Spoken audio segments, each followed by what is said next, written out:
Hi,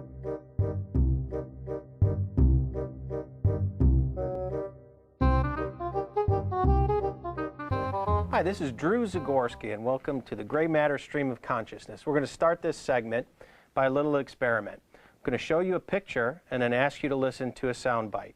Here we go.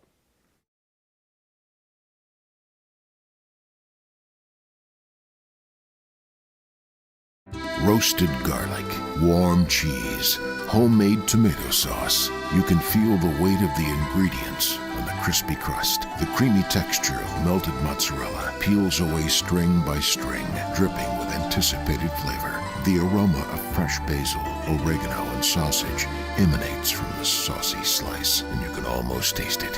Finally, you close your eyes and take it all in with one big, crunchy bite.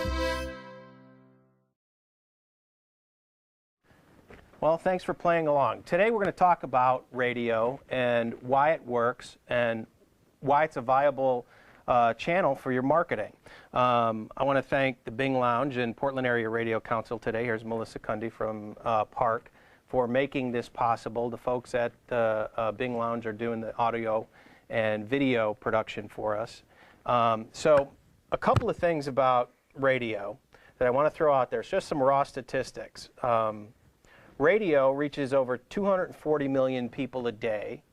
It is a growing medium, and one of the key demographics of radio is people age 14 or 18 to 49 with college education and a household income of over $75,000.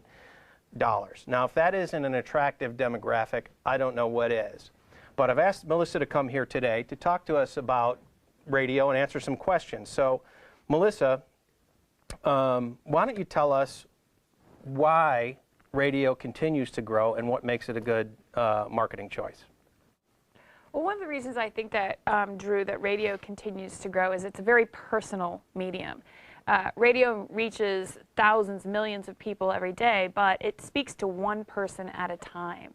And so I think in a day, in this world of digital clutter and 5,000 messages hitting people, I think that it's still, I know through research, that it's a companion medium. And so you can get really isolated in the digital sphere.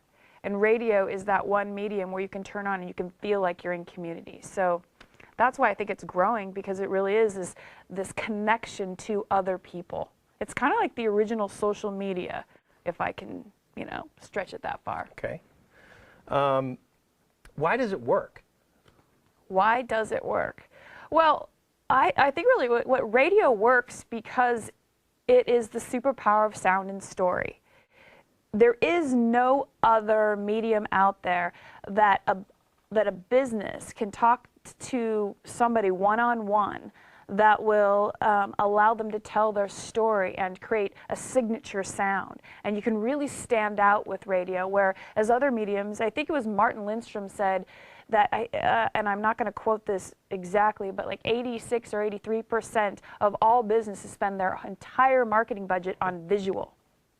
And yet, it's emotion through sound that drives and can even boost sales and get people wanting to buy. I mean, he wrote biology and did a lot of neuroscience studies.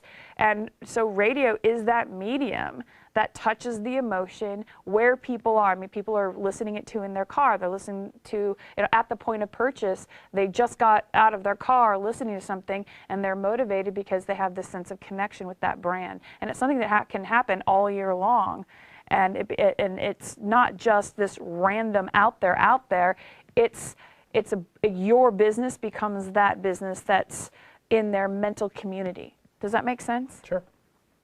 All right, Melissa. Well, you talked a little bit about why it's a good, medium to use, but how does radio really work for businesses today, and particularly small businesses? Well, I think that radio can really do well for small businesses because small businesses are about connecting to local communities. That being said, there are some businesses that probably wouldn't fit on local radio. And that's not because local radio couldn't do them justice or couldn't grow their business, but there are some things that a business owner has to think about. What is your strategy? What is your position? And what is your story? And what are all the other business practices that you're doing? Because once you're on the air, you have to deliver, because radio is the ultimate word of mouth. And so a DJ, or they hear a commercial and somebody hears it, and I heard about your organization, and so I decided to go there, and then I don't have a great experience, that starts the trend. So it's this sort of amplification. What I say to businesses is, don't think that a small business can't use radio. What it is all you have to think about is, how many people do I want to reach? How many people can I afford?